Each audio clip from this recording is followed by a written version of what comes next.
what do you say to people that say, you can't do it all?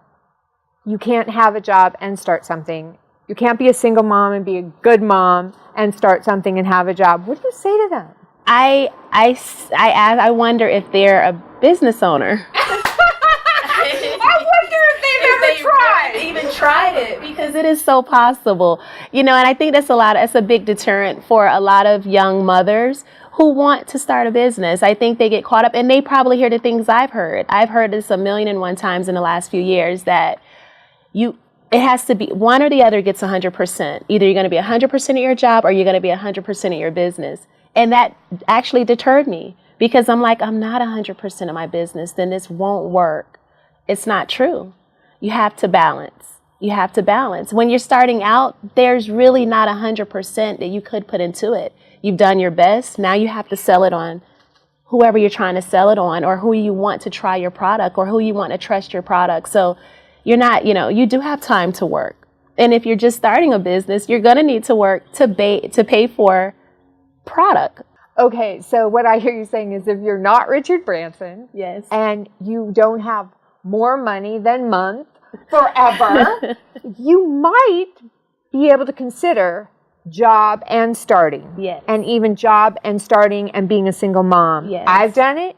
You've done yes. it. It can happen. Yes. So for all the women out there, or even men out there that are saying, okay, I've really wanted to start my passion, but I can't quit my job, what would be the 3 or 4 pieces of advice you'd give to a person right now? I would tell them, hey, don't leave your job.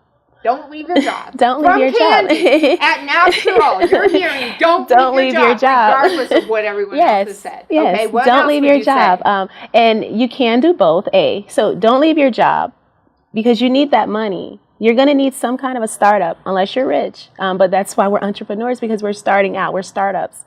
Do not leave your job. If you need money and you want to use your job as your traction, yes, keep it.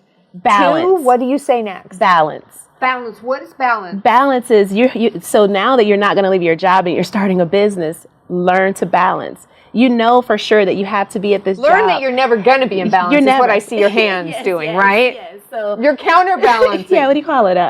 Scale. We're scaling. So scale. Learn to scale. Teeter-totter. Yes. Seesaw. So you do have to learn. And to add to that is, what's important now? Put out the fire, whatever's burning, but don't try to be all places at all time. You can't do it. So that's where the frustration would kick in. So I would say, keep your job. Keep your job. Balance. Counterbalance, and decide what's important to you. What's important. Budget.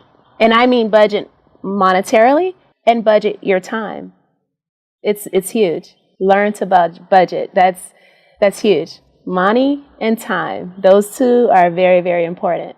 And I don't know how, but if you have whatever you do spiritually, whatever you do to take you away, whatever you do to keep you positive, because positivity is major to me. My family's heard it. My friends heard it.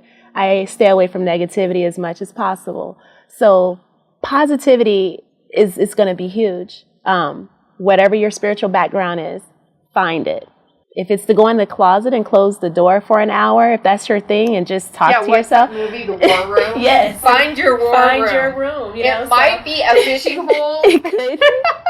It might be a closet. Exactly, but go to it. Find your war room. Find your peace, your zen. You hear me, but I don't say that I don't sometimes feel like going, you do that. Get it out.